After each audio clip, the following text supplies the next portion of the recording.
අපි අද කතා කරන්න යන්නේ ඉතාම වැදගත් ඓතිහාසික සංකල්පයක් ගැන. ඒ තමයි රෙනේ ඩෙකාට් විසින් කොජිටෝ කියලා නම් කරපු සංකල්පය. අපි කොජිටෝව කියලාම ඒක සිංහලෙන් කියමු. මොකද ඒක ලතින් වචනයක්, ලතින් භාෂා වචනයක්. ඒකේ තේරුම තමයි සිතීම නම් ක්‍රියාව සිදු කරන දෙය. thinking thing කියන එක. මේක අපි මීට කලින් අයිඩෝස් වීඩියෝ එකදී අපි කතා කරා කාටිසියානු සංශය කියන්නේ මොකක්ද? සංශයවාදය ගැන අපි කරපු හැඳින්වීමේදී ඩෙකාට් විසින් අතිශය බරපතල සැකයක් වර්ධනය කරනවා. මේ සැකය වර්ධනය කිරීමේ ඔහුගේ අරමුණ වෙන්නෙම ඔහු උත්සාහ කරනවා හොයාගෙන යන්න ඔහුගේ මේ දැවැන්ත සැකයට පවා ප්‍රතිරෝධය දැක්විය හැකි, ඒකට පවා මුහුණ දිය හැකි දැනුමක් අපිට තියෙනවාද කියලා. වෙනත් ආකාරයකට කියනවා නම් ඒකේ අරමුණ තමයි කුයිතරම් සැක කරත් සැකයට යටත් කරන්න බැරි දැනුමක් අපිට තියෙනවද කියන එක තමයි ඔහු හිතන්න උත්සාහ කරේ. දැන් ඔහු කොහොමද මේක කරේ? මේක කරන්න මම ඊටාම ඉක්මනින් නැවතත් ඔහුගේ සැකය මතක් කරන්නම්. අපි ඔහු ඒක පියවර 3කින් වර්ධනය කරනවා. ඔහුගේ අරමුණ තමයි ඔහු දන්න සියල්ල මම පොඩි කාලේ ඉඳලා මේ වනතුරු මගේ තියෙන සමස්ත දැනුමම සැකයට යටත් කරන්න ඔහු තර්කයක් හොයනවා. ඉස්සෙල්ලා ඔහු හිතනවා මේ දැනුම අපේ ඉන්ද්‍රිය දැනුම සැක කරන්නෝ කියලා. මොකද අපි ඉන්ද්‍රියන් අපිව රවට්ටනවා. අපිට අපි කියමු වතුර විදුරකට පෑනක් දැම්මම අපිට තේරෙනවා ඒක පෑන ඇල වෙලා තියෙන. ඒකට අපිට තේරෙනවා මේ ඇහැ අපි හැමතිස්සෙම අපිට හරි නිවැරදි තොරතුරු දෙන්නේ නැහැ. ඒ නිසා මේක අපිව රවට්ටන්න පුළුවන්. කළා ඊට පස්සේ ඔහු කියනවා නෑ මේක මදි. මිටුඩා ලොකු තර්කයක් වුණා. ඔහු කියනවා සමහරලාට මෙහෙම හිතනවා. අපි දැන් මේ වගේ අවස්ථාවන් මම දැකලා තියෙනවා මං හීනෙන් දකිනවා. ඒතකොට දැන් මේ අපි මේ ඉන්නේ හීනයක් වෙන්න බැරිද? එහෙම නිසා මේක නිසා අපි මේ ඇත්ත ලෝකය කියලා දකින සියල්ලම බොරු වෙන්න ඕනේ. ඊට පස්සේ ඔහු කියනවා නමුත් මෙහෙම ප්‍රශ්නයක් තියෙනවා. හීනෙකදී වුණත් සමහර දේවල් තියෙනවා අපිට සැක කරන්න බැරි. උදාහරණයක් විදිහට අපි කියමු මූලික තර්ක ශාස්ත්‍රීය ගණිතමය මූලධර්ම 2 2 4යි කිව්වොත් එහෙම ඒක අපිට හීනෙකදී වුණත් වෙන විදියකට හිතන්න බෑ. අපිට නිකන් ඕනනම් විකාර රූපී හීනයක් දකින්න පුළුවන්. අපි සමහරලාට කියන්න පුළුවන් මං හීනෙන් නැගිටලා මොකද්ද මන් දැක්කා මට 2 2 මට ඒ හීනේ පේන 5යි කියලා මට තේරුණෙත් නෑ ඒ කොහොමද වෙන්නේ. අන්න ඒ වගේ හීන දකින්න පුළුවන්. නමුත් අපිට කවදාවත් අවස්ථාවක් ලැබෙන්නේ නෑ හීනෙන් 2 2 5යි කියන එක තහවුරු කරගන්න. එහෙම තහවුරු කරගන්න පුළුවන් නම් වුණොත් එහෙම අපි දන්නවා ගණිතය සම්පූර්ණයෙන් වෙනස් වෙනවා. හැරුණාට පස්සේ ඒක වෙන විදිහ අපිට මතක තියෙන්න ඕනේ. ඒකෙන් තේරුම තමයි හීනයකදී වුණත් සැකයට යටත් නොවන දේවල් අපේ දැනුමේ තියෙනවා. මූලික මූලධර්ම. ඒක නිසා තමයි ඩෙකාට් අවශ්‍ය වෙන්නේ ඒවත් සැකයට යටත් කරන්න.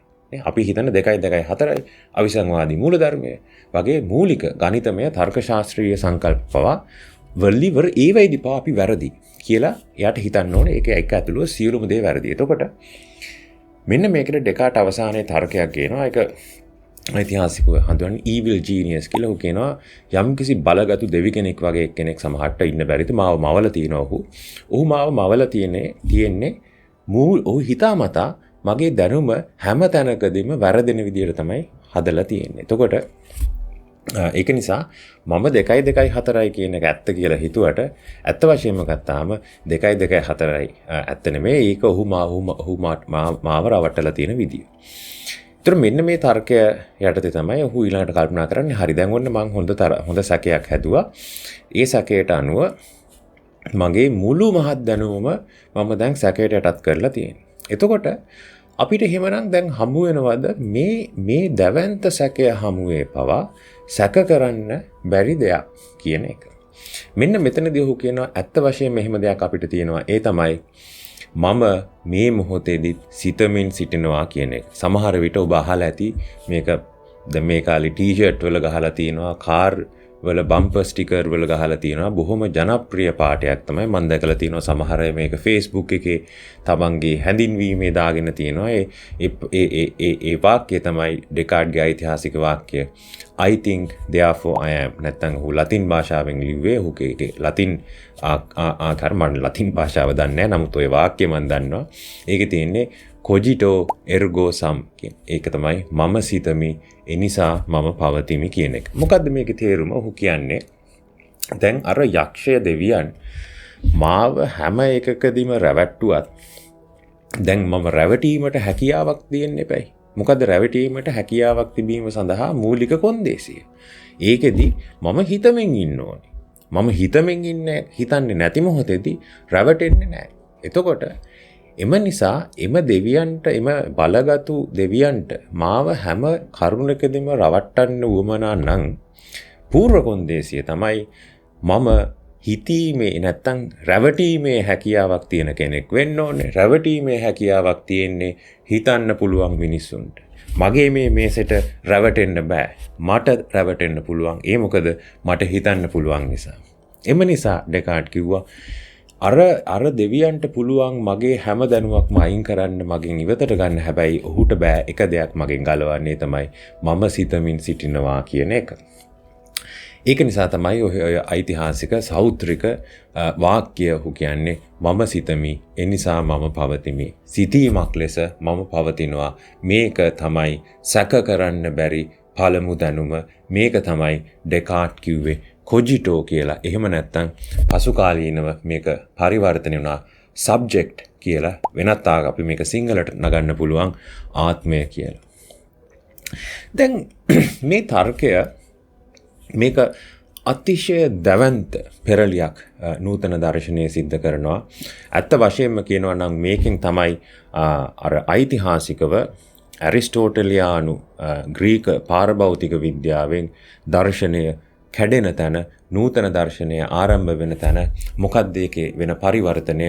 ග්‍රීක පාරභෞතික විද්‍යාව හිතුවා දර්ශනය පටන් ගන්න ඕනේ කියලා උත්තරීතර මහා පැවැත්මකින්.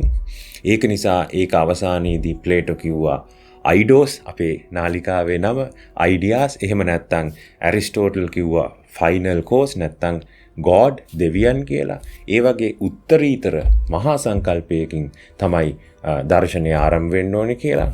මෙන්න මේ දැනුමේ පිළිවෙල, දැනුමේ පර්යාය, දැනුමේ ඕඩර් එක ඩෙකාට් විසින් සම්පූර්ණයෙන් කන පිට ගහනවා. මේක තමයි නූතන දර්ශනය. මොකද්ද ඔහු කරන්නේ? ඔහු කියනවා නෑ එහෙම උත්තරීතර මහා තැනකින් ආරම්භ කරන්න අපිට බෑ. අපිට ආරම්භ කරන්න වෙන්නේ මේ අපේ තැනින්, අපේ මුලින්, මම කවුද කියන තැනින්. මගේ පැවැත්ම, පුංචි පැවැත්මකින් තමයි දැනුම ගොඩනැගීම ආරම්භ කරන්න වෙන්නේ. මේක දැවැන්ත පෙරලියක්. මෙතන ඉඳලා මෙන්න මේ ආත්මය කියන අදහස නූතන දර්ශනය ඇත්තටම කියනවා නම් සියවස් 4ක් වේදිකාවෙන් මේක බැහැලා යන්නේ. හැමදාම අකණ්ඩව මේක හොල්මන් කරනවා. මේකට ප්‍රහාර දීම්, මේකට ප්‍රහාර එල්ල වෙනවා. ප්‍රහාර එල්ල වෙන හතුරෙක් ලෙස හරි මේක මෙම නූතන දර්ශනයේ කේන්ද්‍රීය සංකල්පය ලෙස පවතිනවා. අපි මීට කලින් කතා කරපු විඥානවාදය කියන දාර්ශනික ව්‍යාපෘතිය මම හිතන්නේ දැන් අපිට පැහැදිලි වෙන්න ඕනේ. ඒක මගින් කරන්නේ මෙන්න මේ ආත්මය කියන සංකල්පය අපිට තියෙන පරම වූ පැවැත්ම බවට ඔසවා තබන එක. මේක තමයි විඥානවාදයේ අපි කියමු මූලිකම මෙහෙයුම, මූලික ඔපරේෂන් එක. ඒතර ඓතිහාසික ප්‍රශ්නේ තමයි කොහොමද මේ කාටිසියානු සාධනය, කොහොමද මේක ඩෙකාට් ඔප්පු කරන්න කියන එක අපි තේරුම් ගන්න ආකාරය. ඒතර මේකට තිබුණු ජනප්‍රිය අර්ථකථනය මේක මම හිතන්නේ අපිට මේ අර මම සිතමි එනිසා මම පවතිමි කියන එක බැලුවහමත් අපිට තේරෙනවා මේක අපි හිතන්නේ මේක තර්ක ශාස්ත්‍රීය නිගමනයක් කියලා. ඒ කියන්නේ මේක ලොජිකල් ඉන්ෆරන්ස් එකක් කියලා තමයි අපිට හිතෙන්නේ. ඒක අපි හිතන්නේ අපි කියමු දැන් සාමාන්‍යයෙන් අපි මේ සංවාක්‍ය කියලා තර්ක ශාස්ත්‍රයේදී හඳුන්වන තර්ක ක්‍රමයක් තියෙනවා. ඒකේ තියෙනවා අපි කියන මේජර් ප්‍රමිස්, මූලික ප්‍රස්තුතයක් තියෙනවා. ඒක මගින් අපි කියන මයිනර් කුඩා ප්‍රස්තුතයක් තියෙනවා. ඒක මගෙන් අපි එක්තරා නිගමනයකට පැමිණෙනවා. ඒතර අපි කියමු මේ ප්‍රකට උදාහරණයක් තමයි හුඟක් වෙලාවට ගන්න. සියලු මිනිසුන් මියයි, සොක්‍රටිස් මිනිසෙකි. එම නිසා සොක්‍රටිස් මියයි. එතකොට අපිට බැලු බැල්මට පේන්නේ ඩෙකාට් කියනවා කියලා මම සිතමි එනිසා මම පවතිමි කියලා කිව්වහම අපිට මේක අර අසම්පූර්ණ සංවාක්‍යයක් කියලා තමයි හිතෙන්නේ. ඇයි එහෙම හිතෙන්නේ? මේක අර මේජර් ප්‍රමිස් එක මොකද්ද කියලා අපිට පැහැදිලි වෙන්නේ නැහැ. ඒක ඩෙකාට් අපිට කියන්නේ නැහැ. හැබැයි අපිට ඕනනම් හිතන්න පුළුවන් මොකද්ද ඒකේ මේජර් ප්‍රමිස් එක. ඒ තමයි මේ සිතීමක් තිබේ නම් නැත්නම් සිතීම කියන කෙනෙක් සිතනවා නම් පැවතිය යුතුයි. ඊට පස්සේ යන අපිට ඊළඟ වාක්‍යනවා මම සිතමි එම නිසා දැන් අපිට අරකටින් අපිට නිගමනය කරන්න පුළුවන් එම නිසා මම පවතිමි කියලා. දැන් මෙතන අපිට තේරෙනවා මේ විදිහට මේක ගොනු කරපු ගමන් ලොකු ප්‍රශ්නයක් ඇති වෙනවා. ඒ තමයි ඩෙකාට්ගේ අරමුණ උනේ සියලු දැනුම සැකයට යටත් කරන එක. සියලු දැනුම සැකයට යටත් කරාට පස්සේ අර වගේ මේජර් ප්‍රමිස් එකක් අපිට තවදුරටත් පිළිගන්න බෑ. මොකද්ද ඒ කියන්නේ? යමක් සිතනවා නම් එය පැවතිය යුතුයි කියලා කියන දැනුම අපිට නිවැරදි කියලා පිළිගන්න බෑ. අපි ඒකත් ඇතුළුව සියල්ල සැක කරලා තියෙනවා. ඒතර මෙන්න මේක නිසා මේ ඩෙකාට් ඇයි මේ කොජිටෝව සැකයට යටත් කළ නොහැකි දැනුමක් ලෙස ගත්තේ කියන එක දැවැන්ත ඓතිහාසික ප්‍රශ්නයක්, පර්යේෂණ ගැටලුවක් වෙලා තිබුණා. මෙන්න මේකට 20 වෙනි සියවසේ දෙවැනි භාගයේදී යාකෝ හින්ටික්කා කියන පින්ලන්ත ජාතික දාර්ශනිකයෙක් ඊටාම ලස්සන අපූරු පැහැදිලි කිරීමක් දෙනවා. ඔහු කියනවා මේක තර්කශාස්ත්‍රීය නිගමනයක් නෙමෙයි, ඒ වෙනුවට මේක performative argument එකක්. මොකද්ද මෙන්න මේකේ තේරුම? performative කියලා කියන්නේ අපිට කියන්න පුළුවන් අපි කියමු මේක ප්‍රායෝගික ප්‍රතිඵලදායි. මේක ඒ කියන්නේ මේක පදනම් වෙන්නේ pragmatics කියලා භාෂාව සම්බන්ධයෙන් බිහිවුණු දර්ශනවාදයක් තියෙනවා 20 වෙනි සියවසේදී ජේ ලොස්ටින් වැනි ඇමරිකානු දාර්ශනිකයෙක්. එවැනි දාර්ශනිකයන් අතින් ඒගොල්ලෝ පෙන්නපු එක තමයි භාෂාව සම්බන්ධයෙන් භාෂාව ඉගෙන ගන්නකොට අපි සම්ප්‍රදායිකව පුරුදු වෙලා තියෙන මූලික මානයන් දෙකක්. එකක් තමයි භාෂාවේ ව්‍යුහය කියන්නේ කුමක්ද? අනිත් පැත්තෙන් භාෂාවේ අර්ථය ජනනය වෙන්නේ කොහොමද කියන එක. syntax and semantics. ඒතර මෙන්න මේකට තුන්වෙනි මානයක් ඒගොල්ලෝ යෝජනා කරා. ඒක තමයි ඒගොල්ලෝගේ performative කියලා. ඒකෙන් අහ ප්‍රශ්නේ තමයි භාෂාව මගින් ප්‍රායෝගිකව කරන්නේ කුමක්ද? එක සරල උදාහරණයක් ගත්තොත් අපි කියමු දැන් ඔන්න මම නිවේදනයක් නිකුත් කරනවා හෙට සිට දින නියමයකින් තොරව කොළඹ විශ්වවිද්‍යාලයේ වසා දමනු ලැබේ. මම දන්නවා ඔබ දන්නවා මේක මම ලිව්වයි කියලා කීප දෙනෙක් සමහරට රැවටෙන්න වගේ දෙයක් කරන්න පුළුවන්. නමුත් ඊට අමතරව නම් ලොකු දෙයක් වෙන්නේ නැහැ. නමුත් අපි හිතමු කොළඹ විශ්වවිද්‍යාලයේ උපකුලපති මම මේ දැන් කියපු වාක්‍ය කිව්වයි කියන්නේ හෙට සිට දින නියමයකින් තොරව කොළඹ විශ්වවිද්‍යාලයේ වසා දමනු ලැබේ. අපි දන්නවා ඒකේ ප්‍රායෝගික ප්‍රතිඵලය සම්පූර්ණයෙන් වෙනස්. මම කිව්වා මම එකම වාක්‍යයක් වුණාට එකම අර්ථයක් තිබුණාට ඒක උච්චාරණය කරන කෙනා අනුව ඒකේ ප්‍රතිඵලය සම්පූර්ණයෙන් වෙනස් වෙනවා. ඒතර මෙන්න මේක තමයි සංක්ෂිප්තව කිව්වොත් එහෙම ප්‍රැග්මැටික්ස් නැත්නම් අපි කියමු ප්‍රතිඵලදායී දර්ශනවාදය විසින් යෝජනා කරේ භාෂා විශ්ලේෂණය සඳහා. මෙන්න මේ සම්ප්‍රදායේ තියෙනවා සංකල්පයක් performative contradictions කියලා. ඒ කියන්නේ කිමු ප්‍රසාංගික විසංවාදයන් කියලා. දැන් අපි දන්නවා තර්කශාස්ත්‍රීය විසංවාදයන් කියන්නේ මොනවද කියලා. කියන්නේ උදාහරණයක් විදිහට මම පවතිමි සහ මම නොපවතිමි කියලා මම වාක්‍යයක් ලිව්වා. ඔබ දන්නවා මේ වාක්‍ය තර්කශාස්ත්‍රීයව විසංවාදී contradiction එක. මොකද එක්ක මම පවතින්න ඕනේ එක්ක මම නොපවතින්න ඕනේ දෙකම එකපාර වළංගු වෙන්න බෑ. නමුත් අපි අර කාටිසියානු වාක්‍යය ගත්තොත් ඒකෙන් මොකද්ද කියන්නේ? මම පවතිමි. ඇයි මම පවතිනවා කියලා කියන්නේ? අපි මේ හින්ටිකා කියනවා අපි හිතමු දැන් මෙන්න මෙහෙම. අපි වාක්‍ය කීපයක් හිතමු. ඩෙකාට් නොපවති මම කියනවා මේ වාක්‍ය කිසි අවුලක් නැහැ. මම කියනවා අපි කියමු රණසිංහ ප්‍රේමදාස නොපවති. මේ වාක්‍යයත් කිසි අවුලක් නැහැ. මම කියනවා වංගීස සුමනසේකර නොපවති. අන්න අපිට තේරෙනවා මේ වාක්‍ය ටිකක් දැන් ඉස්සෙල්ලා වගේ වාක්‍ය නෙමෙයි. නමුත් ඔබ මේ වාක්‍ය හොඳට පරීක්ෂා කරලා බැලුවොත් ඒ කියන්නේ ඔබ අපි ගත්තොත් මේ වාක්‍ය ලිව්වොත් එහෙම හරි මේ වාක්‍ය මම නොවන වෙන කෙනෙක් කිව්වොත් මේ වාක්‍ය කිසි ප්‍රශ්නයක් නැහැ. හරි අපිට කියමු කවුරු හරි ගිහිල්ලා වයිට් බෝඩ් එකක ලිව්වොත් වංගීස නොපවති කියලා අපිට තේරෙනවා ඒ වාක්‍යයේ තර්කශාස්ත්‍රීය පරස්පරයක් නැහැ. ඒක තර්කශාස්ත්‍රීයව අර්ථවත් වාක්‍යයක්. හැබැයි අපිට තේරෙනවා වංගීස ඒ කියන්නේ මම කිව්වොත් එහෙම වංගීස නොපවති කියලා එතනදී ප්‍රශ්නයක් එනවා. එතකොට ප්‍රශ්නයක් එනවා මං කරන ක්‍රියාව සහ මං ඒ ක්‍රියාව මගින් කියන දෙය අතර පරස්පරයක් ඇති වෙනවා. මේක තමයි ඊටාම සංක්ෂිප්තව කිව්වොත් එහෙම performative contradiction. මගේ performance එක මම කියන දෙයට පරස්පරයි. මම කියන්නේ වංගීස නොපවතී කියලා. හැබැයි ඒක කියන්නේ වංගීස.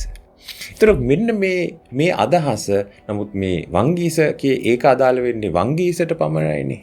මේක අපි කොහොමද සියලු දෙනාට අදාළ වන පොදු වාක්‍යයක් බවට ගොනු කරන්නේ? අපිට උත්තරේ පැහැදිලි. ඒ තමයි වංගීස වෙනුවට මෙතෙන්ට මම දානවා මම නොපවතී කියන වාක්‍ය නැවත අපි කිව්වොත් එහෙම බෝඩ් එකක ලිව්වොත් එහෙම අපිට තේරෙනවා වාක්‍යයක් විදිහට ඒකේ පරස්පරයක් නැහැ කියලා. හැබැයි මේක කවුරු හරි කියන මොහොතේදී මම කිව්වොත් එහෙම මම නොපවතිමි. අන්නේ මොහොතේදී මම කියන දේ සහ මං කරන දේ අතර පරස්පරයක් ඇති වෙනවා. මේක තමයි performative contradiction එකක් කිව්වේ. හින්ටිකාට අනුව මේක තමයි ඩෙකාට් විසින් කරපු ඓතිහාසික සොයා ගැනීම. අපිට සියල්ල සැක කරන්න පුළුවන්. නමුත් මට කියන්න බෑ මම නොපවතිමි කියලා. මම නොපවතිමි කියන එක නැත්නම් මගේ පැවැත්ම මම සැක කරන්න ගන්න මොහොතේදීම මගේ ක්‍රියාව මගින් මම කරන්න උත්සාහ කරන දේ පරස්පරතාවයකට ලක් කරනවා. එම නිසා මගේ පැවැත්ම මට සැක කරන්න බෑ. performative contradiction එකකින් තොරව ප්‍රසංගික විසංවාදයකින් තොරව. එම නිසා අපිට කියන්න පුළුවන් මගේ පැවැත්ම පවතිනවා අඩුම තරමේදී. මේක වැදගත් එකක්. එම මොහොතේදී ඒ කියන්නේ මම නොපවතිමි කියන ප්‍රකාශය මම කරන මොහොතේදී මේක ඇත්තටම චාක් ඩෙරීඩා වගේ අත් පෙන්නලා දුන්නා. කාටිසියානු මේ සාධනය වළංගු වෙන්නේ එම මොහොතේදී. අපිට කියන්න බෑ මගේ අතීතයේදී මගේ ඉස්සර මම කියලා දැන් මගේ මතකයක් තියෙනවනේ මම ඊයේ පෙරේද කරපු දේවල්. ඒවා ගැන මට සාතිකයක් දෙන්න බෑ. ඒක අර සැකයට යටත්. මගේ අනාගතය කොහොමත් දැනට පවතින්නේ නැහැ. මගේ අතීතයත් අපිට කියන්න පුළුවන් මගේ අර යක්ෂ දෙවියන් මට දීලා තියෙන මායාවක් වෙන්න පුළුවන්. හැබැයි මම කියන මොහොතේදී මම නොපවතිමි කියලා ප්‍රකාශයක් කරනකොට මට තේරෙනවා එම ප්‍රකාශය මගින් මං කරන දේ සහ කියන දේ අතර පරස්පරයක් ඇති කරන. එම නිසා මගේ පැවැත්ම මට සැක කරන්න බෑ. එම නිසා මම පවතිමි. ඕක තමයි සංක්ෂිප්ත වශයෙන් කියනවා නම් කොජිටෝ කියලා කියන්නේ එම නිශ්චිත මොහොතේදී කරුණුමය පැවැත්මක් ලෙස මගේ පැවැත්ම සැකයට යටත් කරන්න බෑ. ඊට පසුව සහ ඊට පෙර පුළුවන්. එම මොහොතේදී බෑ. ඒක කරන්න උත්සාහ කිරීමේදී අපි අර විසංවාදයට ලක් වෙනවා. ඉතින් මේක තමයි සංක්ෂිප්ත වශයෙන් කාටිසියානු කොජිටෝ කියලා කියන්නේ. විශේෂයෙන්ම ඒක පසුකාලීනව 20 වෙනි සියවසේදී ජාකෝ හින්ටිකා විසින් කරපු ඓතිහාසික විවරණයට අනුව කොජිටෝව කියලා කියන්නේ මේක. ඉතින් අපි මේ සාකච්ඡාව ඉදිරියට අරන් යන් මේ කාටිසියානු කොජිටෝව පිළිබඳ අදහස අපි අර ගොඩනගමින් තිබෙන විඥානවාදයට එරෙහි සාසම්බන්ධතාවාදී දර්ශනය පිළිබඳ සාකච්ඡාවට වැදගත්. අපි කිව්වා ඒකේ අරමුණ වෙන්නේ භෞතිකවාදය කියන අදහස වෙනුවෙන් නව දාර්ශනික පෙනී සිටීමක් කරන්න මෙන්න මේ ව්‍යාපෘතිය සඳහා මේ ඓතිහාසික කාටිසියානු තර්කය නැත්නම් කාටිසියානු සාධනය අපිට ආකෘතිකව වැදගත්. මේකෙන් කරන සමහර දේවල් අපිට භෞතිකවාදය යලි ස්ථාපනය කිරීමේදී මතක තබා ගන්න ආකෘතියක් දෙනවා. ඉතින් අපි තවත් වීඩියෝකින් හමු වෙමු. සාමාන්‍යයෙන් කියන විදිහට iDeos නාලිකාව subscribe කරන්න. මේක යහපත් දෙයක් නම් මේකේ තියෙන අදහස් තවත් අයක බෙදා ගන්න. ඔබගේ කමෙන්ට්ස් වලින් ඔබගේ අදහස් කියන්න. අපි ඒවට ප්‍රතිචාර දක්වනවා. කමෙන්ට්ස් වලිනුත් අවශ්‍ය නම් වීඩියෝ වලිනුත් අපි ඒවට ප්‍රතිචාර දක්වනවා කියලා සහතිකයක් දෙනවා. ඉතින් අපි තවත් iDeos වීඩියෝකින් හමු වෙමු.